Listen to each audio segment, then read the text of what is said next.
Millennials. They're the most cross-culturally prepared generation. Many would call them the first globals generation. On the mission field.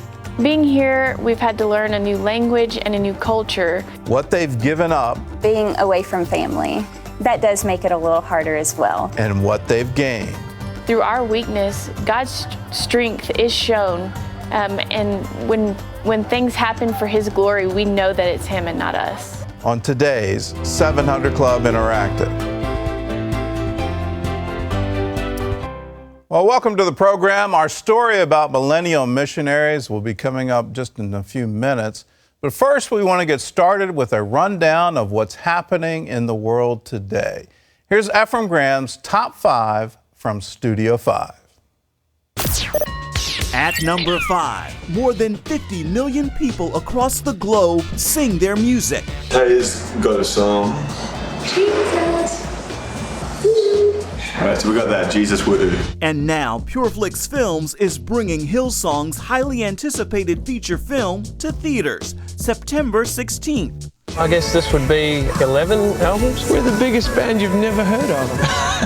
Hillsong, Let Hope Arise, shares its journey from a tiny church in Sydney to an influential international music ministry. Does everything make sense? Absolutely not. But I think more stuff doesn't make sense without him. At number 4,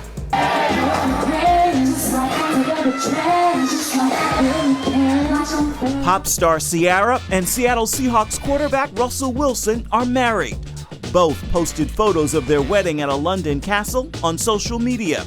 The singer posted this one on Instagram declaring, "We are the Wilsons." The couple made headlines while dating when they acknowledged they were saving sex for marriage. And at number 3 is Steph Curry's leading lady, Aisha. So it's so funny because Riley's 3 and then we have Ryan now who's 4.5 months. So we're just starting to build our traditions as a family. Mrs. Curry has her own cooking show on the Cooking Channel in the works. And she tells People magazine she had a no athletes policy before dating the now celebrated Golden State Warrior. They were kids when they met, and Aisha refused his initial request to date. But he finally convinced her to go out, and she picked him up in her 1995 Astro van for that very first date. I got a tweet this morning asking me if looking at porn was cheating. Yeah. A Preacher's Reminder is this week's number 2. The Fox network has begun its summer test run of the talk show for the popular megachurch pastors and produced by one of the creators of The View. Is Beyonce a role model or not? The show is getting a 3-week run, and Studio 5 is chatting with the pastors next week. And now at number 1, from Baton Rouge to Minneapolis to Dallas, deadly violence has America in mourning. And celebrities are lending their voices, calling for change. We, America, we need to do a lot of soul searching, And I also believe sin is at the root of it. Well, joining us now is CBN News reporter and Studio 5 host, Ephraim Graham. And Ephraim, it's a pleasure to have you on the show. Pleasure to be here. Thank you so much. You went to Dallas. What was that like? Sad to be there, but 2 things I observed that were moving. First, the outpouring of love for the police officers. If you visit the precinct, the officers are standing out front, coming and going to work, and there's a crowd of people coming from all over to hug them, to love on them, to tell them thank you, to tell them they're sorry, and people of all races and backgrounds coming from far and near. Then there is a memorial that's popped up out there because they parked 2 patrol cars in front, and you can barely see the patrol cars because they're covered in flowers and teddy bears, and you could read cards of love, scriptures, people telling them how much they love and appreciate them, how much they're praying for them, and how much they're standing behind them. And you listen to some of the conversations coming and going, and people abhorring what the sniper did, but loving on the officers and thanking them for standing up and protecting them. Well, let's dig into the underlying issue. And one of the things concerning me in the aftermath of Dallas is apparently some copycat killers have come to the fore. where people are calling emergency lines just to set up ambushes for officers. And then there was the deadly shooting of an officer in a traffic stop in St. Louis, where he turned his back and was shot in the back. Do you think that's going to be on the rise, that the whole violent tendency, violence begetting violence, we're going to see more of that? My prayer is that it doesn't happen, and I think what I've observed and seen in following celebrities and people involved and people speaking out is it's nice to see the outcry against that. People saying that that is not the answer. Even the folks who are at the heart and leadership of the Black Lives Matter movement saying, that's not what we're about. That's not at all what we're endorsing. What we're saying is pay attention to the violence that's happening and unfolding in our community and let's deal with it, but certainly not to retaliate with violence. And they would say that what unfolded in Dallas, what's unfolding, is actually taking attention away from the cause that started this all, and that is to stop police brutality and to get fair treatment for people of color. That's what they're after. They have no hate, ill will towards any police officer, and certainly don't want to see more violence unfold against them. Do you think that there's going to be an actual escalation? I mean, if I were a police officer today, I would be very wary in any traffic stop, any situation, and I would be afraid of myself, that I would have some kind of hair trigger response. I don't think there's going to be an uptick. I really, truly believe that we are seeing people mobilize, people pray, people stand up and speak out against that. And I do believe that there is always so much more good than there is evil. Evil, of course, seems to get the most attention because of the pain that it does. But there's more good out there than bad. And I think it's our time to stand up and allow that good to rise. And it's nice to see celebrities calling for it. You have people like Carmelo Anthony at the ESPY Awards having his fellow players and stars stand side by side saying, yes, we acknowledge prayer is needed, but we also need you, athletes who have the influence and attention of young people, to speak out and say, this is not the way. And to not only do that, to not be afraid of losing endorsements, to stand up, to call your congressman, call your assemblyman, and speak out and say, this is what has to happen. He's done that. Lecrae, hip-hop artist, he continuously calls attention to this, even when it is uncomfortable, because he posted on the 4th of July a photograph of ancestors picking cotton and saying, essentially, this is my family on Independence Day. He got a lot of pushback. It was actually one of the most trending things on Facebook and Twitter following that post. And he didn't back down, even though Christians were calling him out, saying, you're causing division. He's like, no, am I causing division, or am I simply highlighting the division that's already there? And if we keep running away from this, we'll never solve it, but we've got to talk about it. So the hope for me, the hope for many of them is that this will finally be the crisis point that we realize that we must engage and talk about this and do something about it. And we don't let what's happened in Dallas be yet another shooting, and then we go back to life as usual. Let's go to the other side in the Black Lives Matter. Rudy Giuliani's come out and said it's inherently racist. What do you think about that? I disagree with that premise. I think I heard one person say it like this. If you go to the doctor and you say, my leg is broken, and the doctor says to you, well, all of your bones matter. Well, yes, they do, doctor, but can we fix this broken leg? The people behind the Black Lives Matter movement, whether or not you agree with everything, what they're saying is there's an element in our system that's broken. Let's fix it. So if you are an American, if you are a human being, you don't even have to be a believer. Just being human and having a heart, would you not want to repair and deal with wherever the crisis is? I would venture to say, at my Thanksgiving table, it's a very diverse group. We've got Black, we've got white, we've got Hispanic.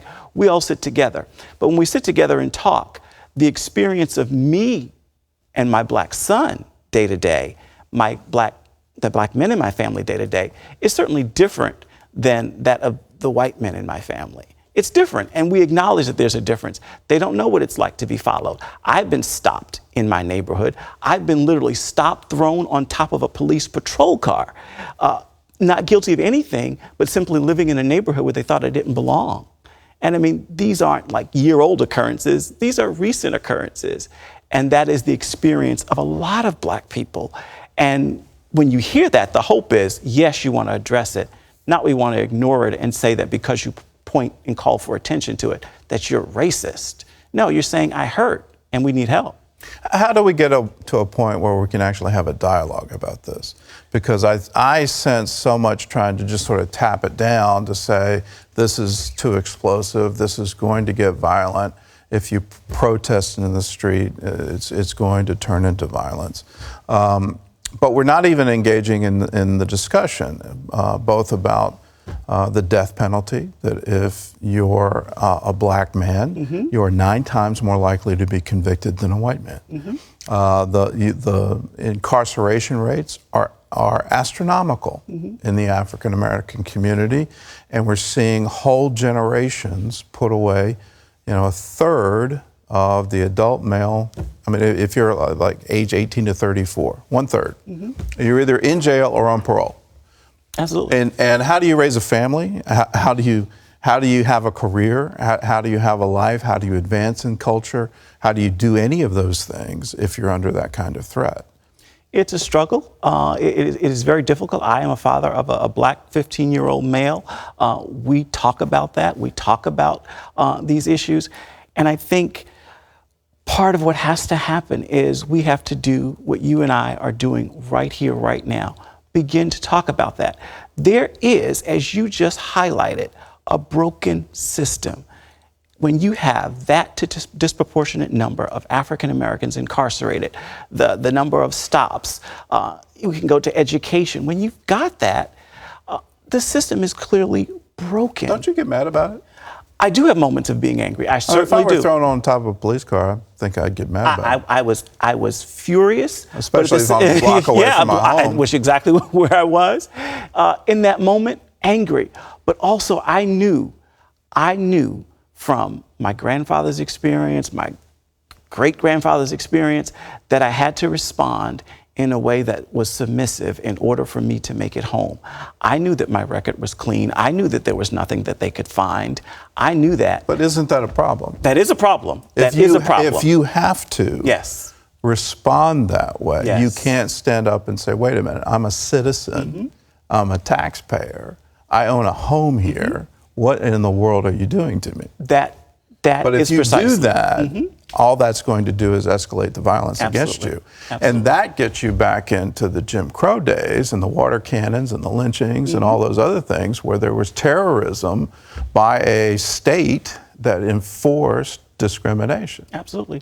And I mean, if it were me, I'd be mad. Yes, I was. I'd have a long talk with God. I was, and we do.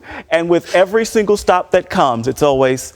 But at the same time, I try to live an example to my son, and it's sad that I have to say this to him, but I say to him, when you are stopped, because son, it's likely to happen, that's reality.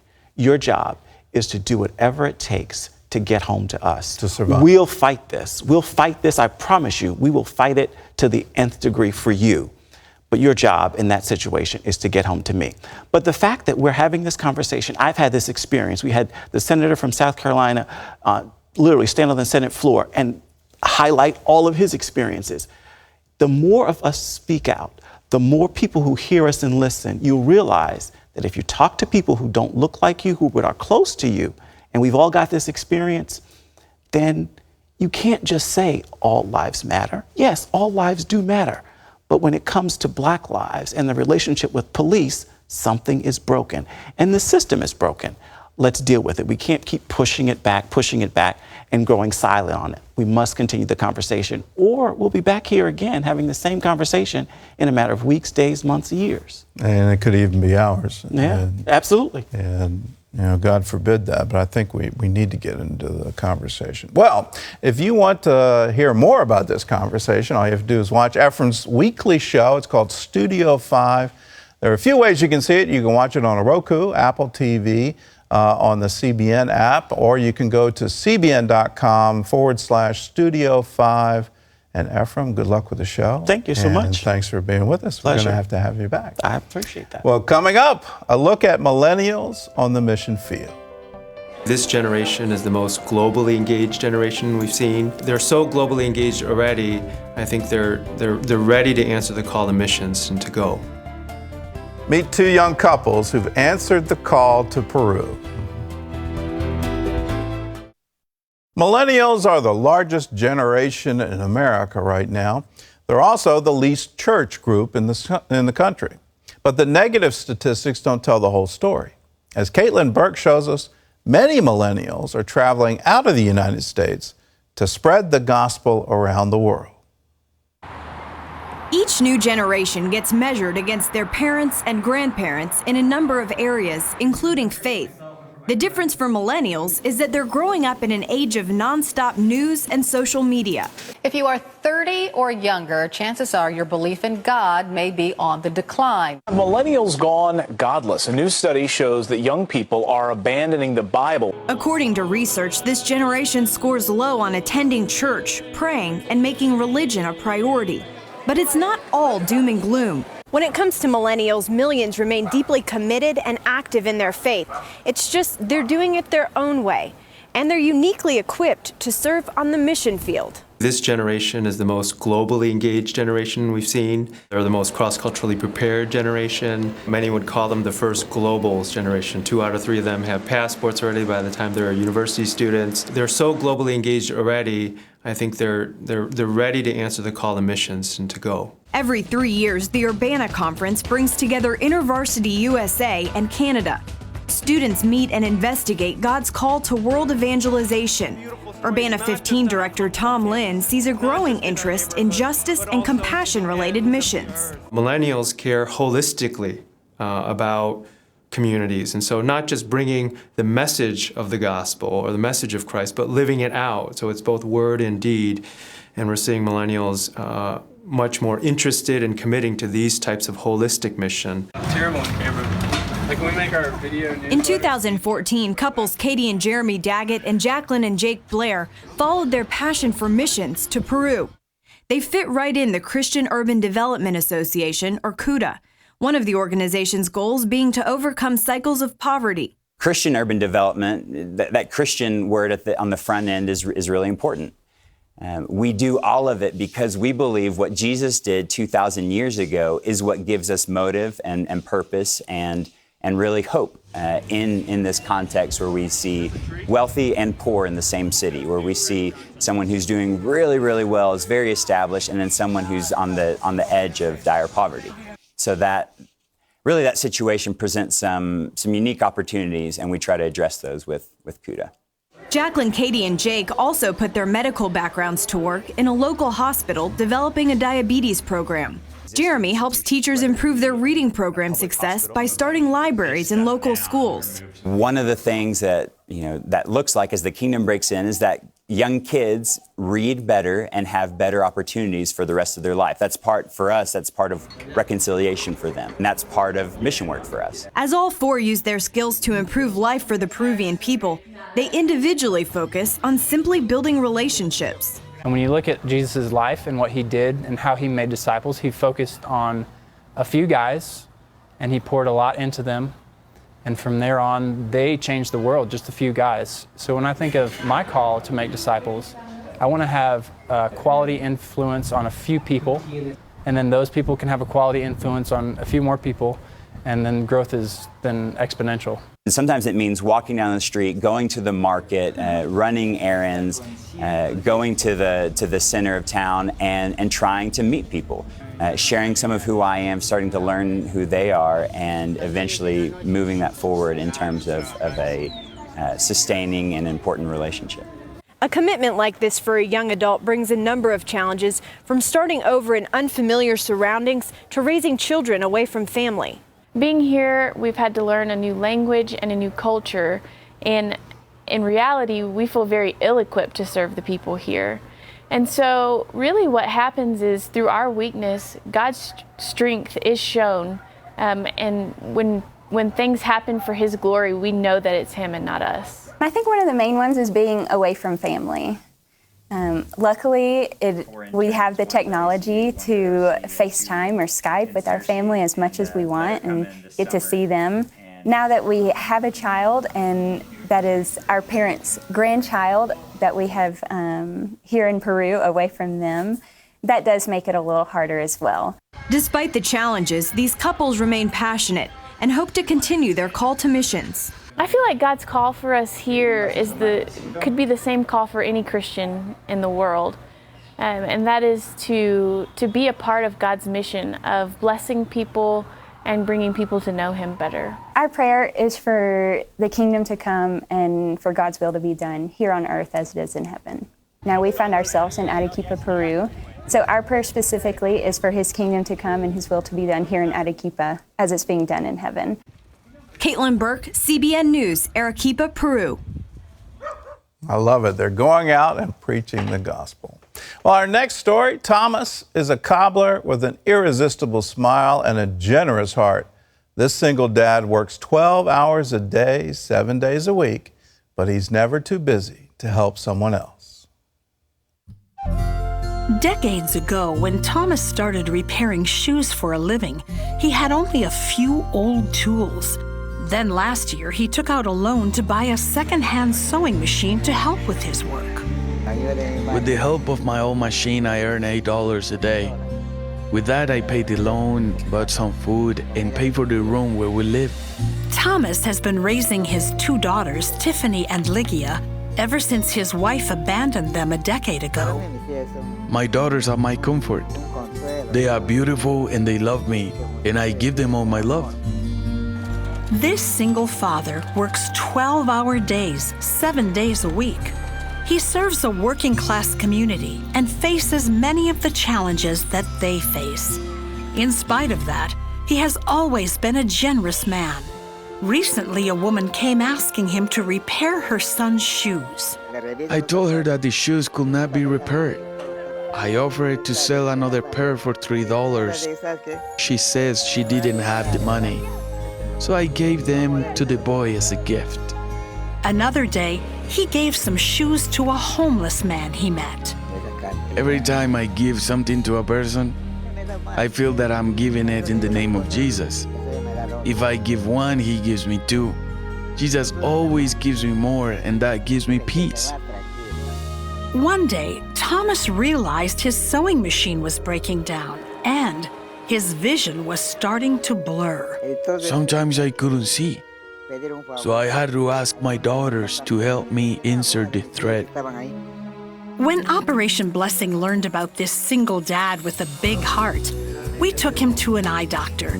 Then we provided him new glasses to help with eye strain and medicine to help with headaches. We also surprised him with a new cobbler stand, a new sewing machine, and a grinder. I realized that this was a gift from God. The Bible says, "Give and you shall receive in good measure."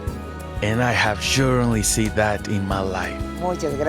Thank you so much, Operation Blessing, for helping my 2 daughters and me. I feel very happy.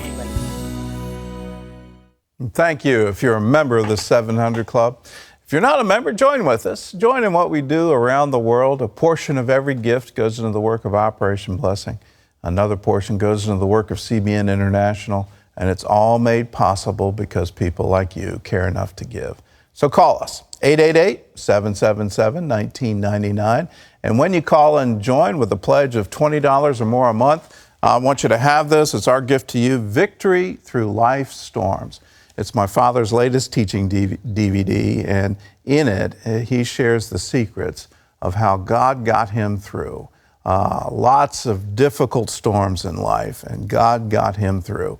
He wants to share those secrets with you. So call us if you'd like to have it.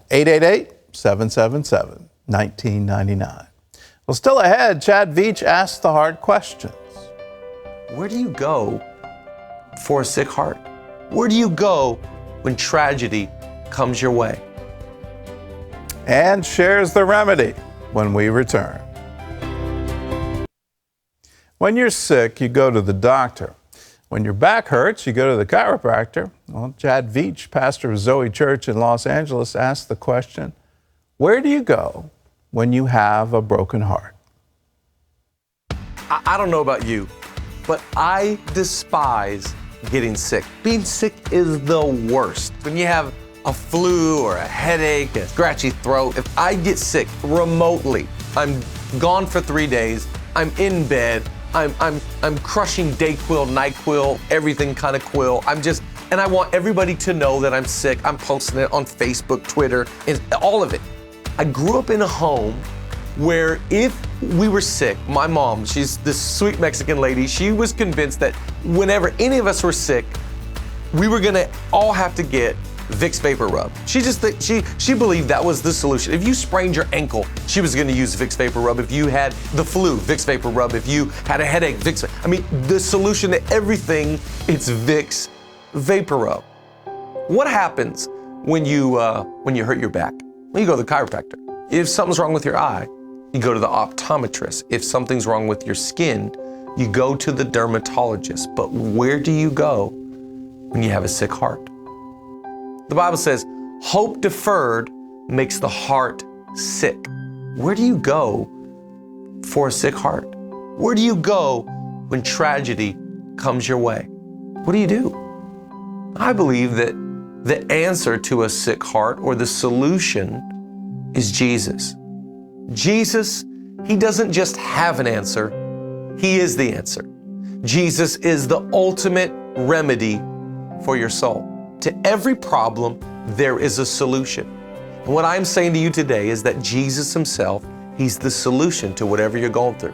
Whether it's divorce, bankruptcy, it could be betrayal, it could be rejection, whatever the case may be. And if you'll invite him in, he won't just point out what to do, or, he won't just tell you this is the 4 steps, but he himself comes in and becomes a peace that surpasses all understanding, becomes a joy in your life that actually gives you supernatural strength, gives you a comfort that is unbelievable and actually what sustains your soul.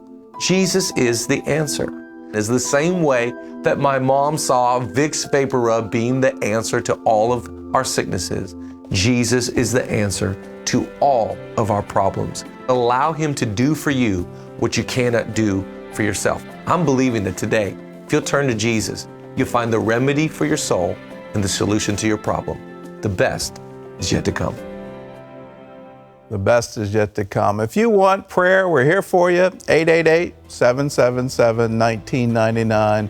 Leave her this word. This is how we know what love is. Jesus Christ laid down his life for us, and we ought to lay down our lives for our brothers and sisters. God bless.